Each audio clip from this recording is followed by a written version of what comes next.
Pessoal, essa semana eu quero pedir licença para vocês para fugir um pouquinho aqui do assunto de farmacologia, que é a temática aqui do nosso canal, e entrar um pouquinho na parte biológica do tratamento odontológico. A biologia está intimamente ligada com a farmacologia.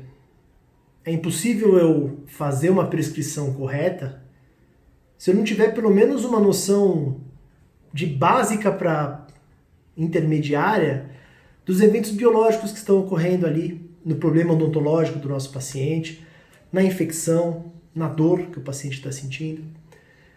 Então a biologia ela é sempre o pano de fundo da clínica e o pano de fundo na decisão de adotar ou não uma prescrição medicamentosa para os nossos pacientes. E eu decidi hoje trazer aqui o artigo de Kakehashi, de 1965. É um artigo antigo, mas é um artigo clássico durante muitos anos. Esse paper foi o mais citado nas referências bibliográficas dos artigos que foram posteriormente publicados. E eu percebo que quando eu cito isso nas minhas aulas, quando eu cito esse artigo, o colega não consegue dimensionar a grandeza e a importância que esse artigo teve na época e a riqueza de informações que a gente pode extrair desse artigo para somar nos nossos conhecimentos e aplicar isso clinicamente, tá?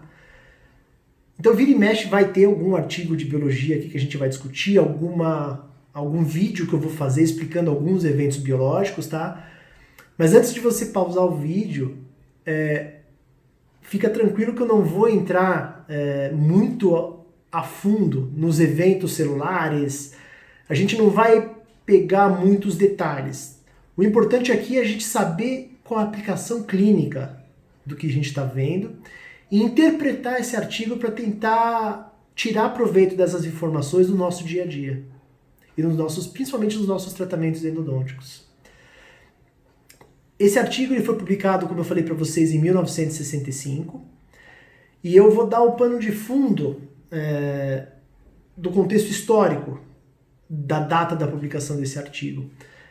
Esse artigo ele vem então da década de 60, era uma época que estudava-se muito os efeitos do capeamento pulpar, e o capeamento pulpar ele era uma incerteza, né? Era tentativa, acerto ou erro. E não se sabia muito bem, pelo menos não se tinha muita noção, do que era importante num capeamento pulpar. Suspeitava-se que a idade do paciente poderia ter uma influência grande, uma polpa jovem, uma polpa de um adolescente, ela teria mais vascularização do que uma polpa senil. Isso talvez seria importante para ter o sucesso no capeamento pulpar. O tipo de medicação, o tipo de medicamento que se usava para fazer esse capeamento pulpar, o tipo de material. A presença de micro-organismos ou não era um outro fator que também era levado em conta e suspeitava-se que poderia ter uma influência na manutenção da vitalidade pulpar e a resistência do hospedeiro. Então, os autores, para tentar responder pelo menos uma dessas perguntas, eles publicaram um título, um artigo que tem o título, eu vou traduzir esse título para vocês, que é o efeito da exposição da polpa em ratos convencionais e germe-free. A gente já vai ver o que é um rato convencional e o que é um germe-free. Mas o objetivo que eles tinham era avaliar e pesquisar qual a influência das bactérias na manutenção da vitalidade pulpar.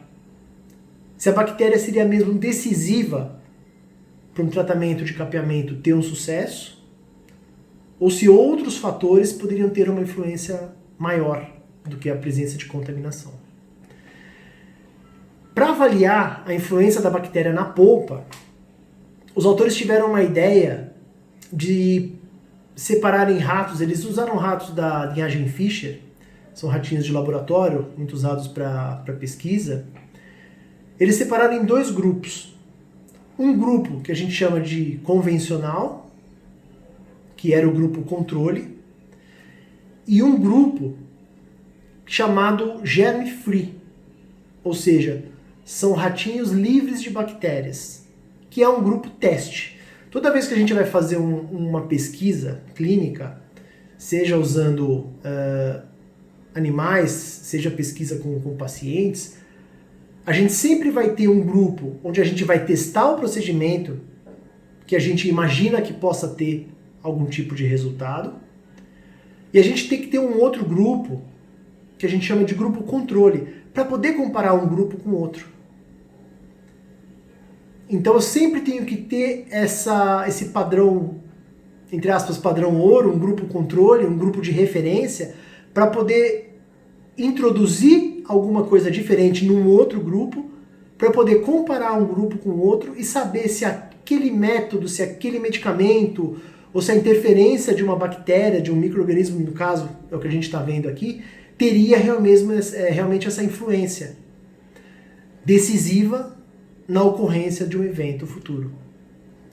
Então, sempre que eu faço uma pesquisa clínica e acompanho os resultados, eu tenho um grupo controle e eu vou ter um grupo teste. No caso aqui, o grupo controle são os ratos que a gente chama de convencionais, os ratos da linhagem Fischer, mas normais. Todos nós, na nossa composição, na composição do nosso corpo, nós temos inúmeras bactérias presentes. Para vocês terem uma ideia, nós temos 10 vezes mais bactérias do que células somáticas, do que células nossas. A proporção é de 100 trilhões de bactérias para 10 trilhões de células humanas. Então eu falando com vocês aqui, eu sou um aglomerado de bactérias, vocês que estão me assistindo são um amontoado de bactérias, todas vivendo em harmonia com o nosso organismo e participando das funções vitais. E com o rato não é diferente.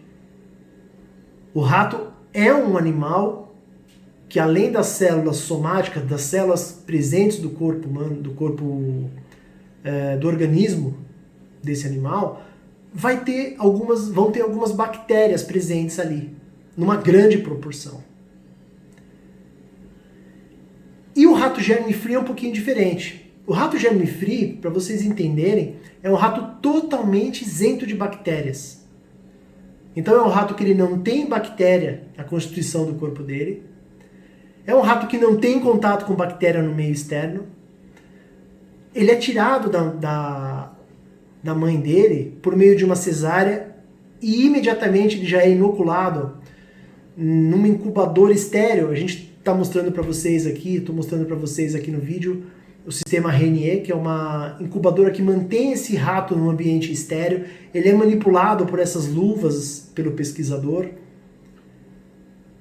Então ele não tem contato nenhum com bactéria. Então essa é a diferença entre os dois grupos. O grupo 1, que é o grupo que eu vou fazer o teste, é o grupo sem bactérias, o rato germe-free. E o grupo 2, o rato normal, o rato convencional, em contato com bactérias e com bactérias na composição do corpo dele. Os ratos eles foram alimentados com ração estéreo, ambos os grupos, mesmo os ratinhos convencionais foram alimentados com alimentos, com ração autoclavada, para o tipo de alimento não ter influência nos resultados finais, e foram alimentados também com água destilada, que é uma água estéreo. Tanto o grupo 1 quanto o grupo 2. Então a alimentação você já sabe que não vai ter uma influência no resultado final, o tipo de alimentação é o mesmo. O que os pesquisadores fizeram? Eles pegaram os dois grupinhos de ratos, fizeram um acesso nos primeiros molares superiores direitos de cada rato e deixaram esses molares expostos. E os ratinhos foram se alimentando, invariavelmente na cavidade dos dentes houve impacção alimentar, tanto no grupo 1, germe-free, quanto no grupo 2. Em alguns ratinhos, tanto do grupo 1 quanto do grupo 2, durante o acesso, eles usaram uma broquinha carbide para fazer esse acesso, mas durante o acesso às vezes houve uma perfuração acidental. E os pesquisadores resolveram manter esses ratos no experimento. Eles foram acompanhando para ver o que ia acontecer nessas perfurações também. Houveram algumas perfurações não intencionais no grupo 1, germe-free, estéreo, e no grupo 2 também. Quais os resultados que os pesquisadores obtiveram? Nos ratos convencionais, até o 8º dia de acompanhamento, você houve algum grau, você observou algum grau de necrose pulpar. Alguns ratinhos ainda mantinham o terço apical da polpa com vitalidade. Foi observada impacção alimentar, tanto na perfuração quanto na cavidade pulpar que foi deixada aberta, que foi deixada exposta. Então, até o 8º dia, algum grau de necrose pulpar você conseguia observar em todos os ratinhos convencionais. A partir do 8º dia, necrose pulpar total. Então, não teve uma espécime de rato que manteve o dente com vitalidade, o dente aberto, o dente com a polpa exposta. Essa polpa, depois do 8º dia, ou seja, do 9º dia em diante, essa polpa entrou em necrose. Necrose total, tanto no terço cervical, terço médio, terço apical. E não foi encontrada nenhuma evidência de reparo na cavidade. A cavidade continuava aberta, obliterada ali por alimentos.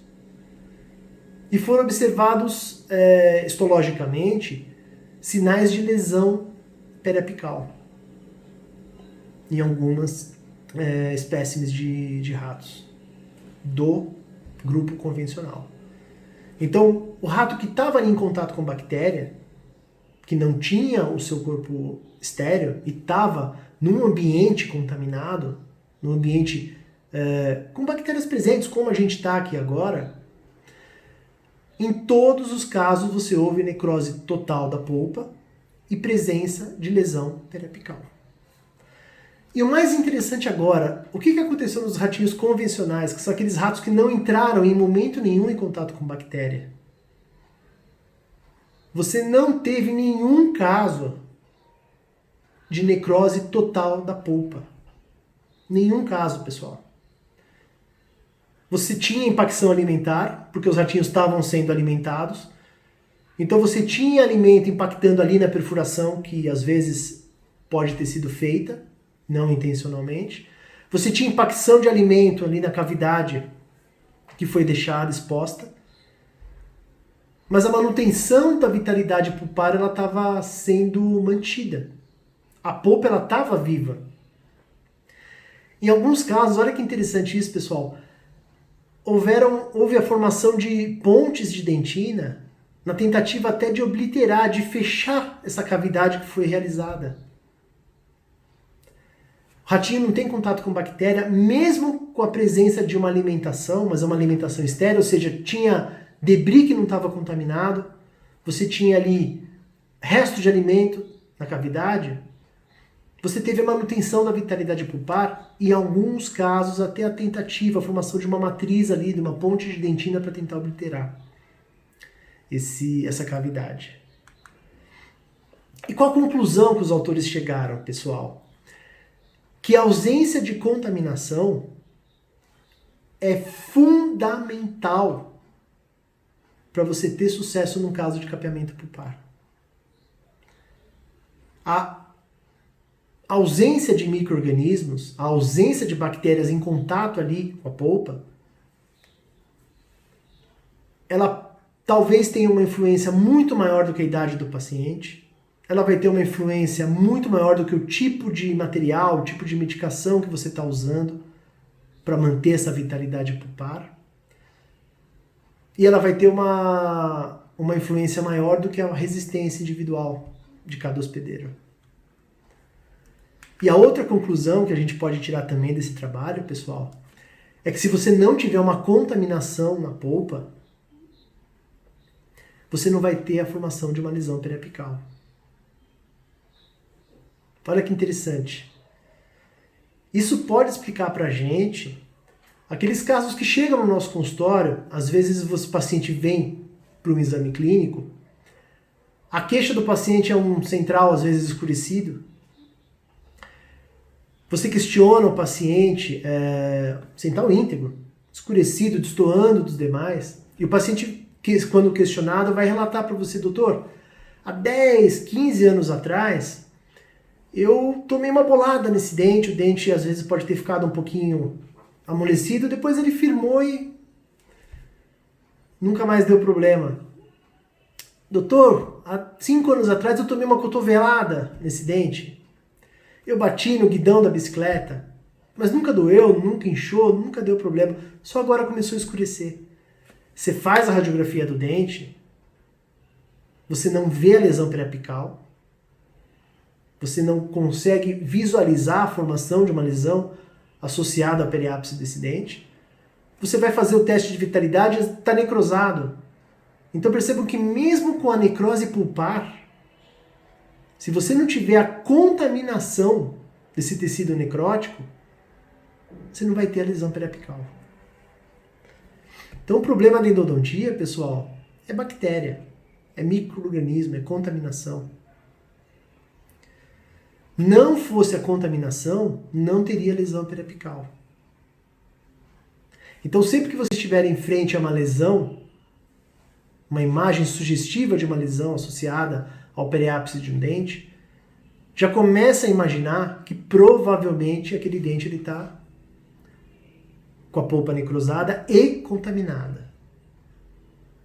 E aí a gente vai ter que fazer os tratamentos no sentido de descontaminar esse sistema de canais articulares e produzir uma obturação que seja efetiva para você tirar o contato da contaminação com os tecidos periapicais e promover o reparo, o possível reparo da lesão periapical.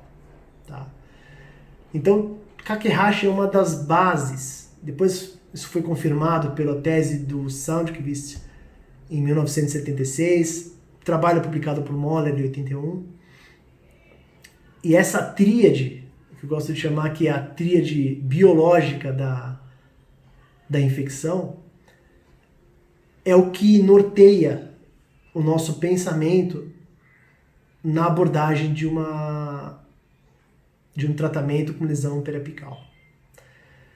Espero que vocês tenham entendido a importância do trabalho de Kakehashi. Foi um marco, tanto é que durante muitos anos ele foi o trabalho, repetindo, um trabalho mais citado na literatura endodôntica, e ele tem a sua importância até hoje, porque se não tem bactéria dentro do canal, não vai aparecer a lesão periapical. Ok? Essa semana a gente falou um pouquinho sobre biologia. Vocês percebam que eu não entrei muito em detalhes biológicos, eu quis dar mais a aplicação clínica para vocês. E semana que vem a gente volta aí com mais um tópico da área de farmacologia, para a gente continuar a nossa sequência de postagens. Boa semana, até semana que vem.